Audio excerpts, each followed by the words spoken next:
እቺ ቃል በጣም ብዙ ትርጉም አላት ጋይስ። የመጀመሪያው you are welcome ስንል ችግር የለው እያልን ነው። thank you ሲሉን ሰዎች ለዛ እንደ ምላሽ ነው የምንጠቀምበት። you are welcome እንላለን።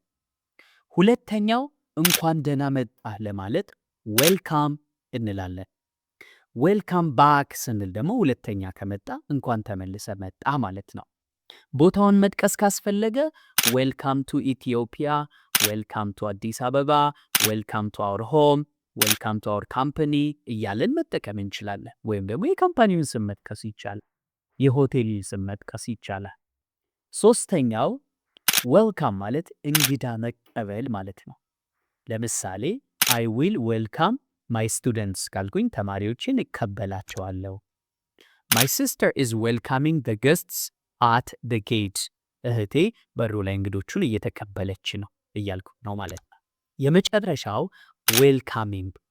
ዌልካሚንግ ማለት እንግዳ ተቀባይ ማለት ነው። ጸባይ ስብዕናን ለመግለጽ የምንጠቀምበት ነው፣ የሰዎችን ማለት ነው። She is welcoming እንግዳ ተቀባይ ናት። He is welcoming እንግዳ ተቀባይ ነው። Your family are welcoming ቤተሰቦች በጣም እንግዳ ተቀባዮች ናቸው እያለን ነው። እናንተ ደግሞ ኢትዮጵያውያን፣ ኤርትራውያን እንግዳ ተቀባዮች ናቸው ብላችሁ ኮሜንት ላይ ጽፉልኛላችሁ። Thank you so much for watching. I'll see you next time.